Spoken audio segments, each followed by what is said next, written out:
This is question number 28 of GATE 2019 Chemical Engineering paper. The question is from Process Fluid Mechanics subject, and it is: an incompressible Newtonian fluid flows in a pipe of diameter d1 at a volumetric flow rate q. Fluid with same properties flows in another pipe of diameter d2, where d2 is equal to d1 by 2 at the same flow rate q. The transition length required for achieving fully developed flow is L1 for the tube of diameter d1, while it is L2 for the tube of diameter d2.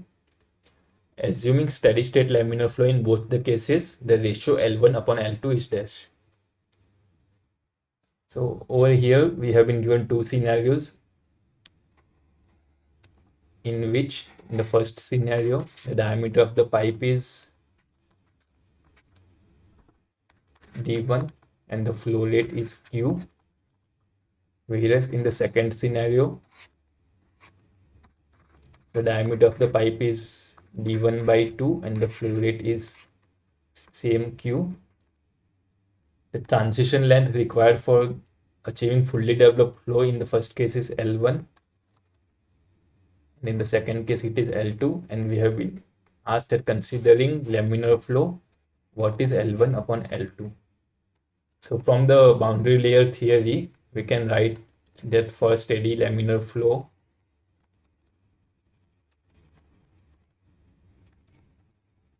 the relation between this transition length, diameter and Reynolds number is given as L upon D is equal to 0.05 times of Reynolds number. So from this we can write this as 0.05 times diameter into Reynolds number is rho, average velocity, diameter upon mu.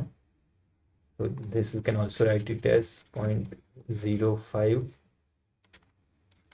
Density will be constant since we have been given an incompressible flow. Viscosity will also remain constant. Then the other variables are V into d square. So this term will remain constant and this term will become vary.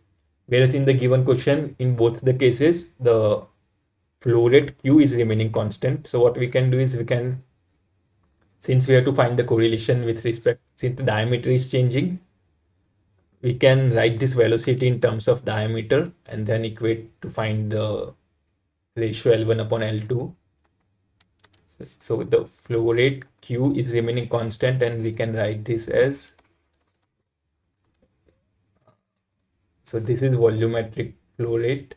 So this will become AB, basically pi by 4 d square times of V. So that is, we can write this velocity as Q 4Q upon pi d square. So this velocity we can replace it over here and we will be having L is equal to 0.05 rho mu into 4Q upon pi d square into this d square. So from here this d square is getting cancelled out and we are left with L is equal to 0.05 times of rho upon pi mu into 4 times of Q. So this is the equation for this transition length that we are getting, and over here, since the fluid is incompressible, density will remain constant and the viscosity will also remain constant, and the flow rate for both the cases we have been given as constant. So basically this L is constant and it does not depend on this diameter. Does not depend on diameter. That is, for both the cases, the transition length will remain same. That is, we can write that L1 is equal to L2. And in the question, we have been asked to find the ratio. So the ratio L1 upon L2 will be 1. So we can select the option B as the correct answer.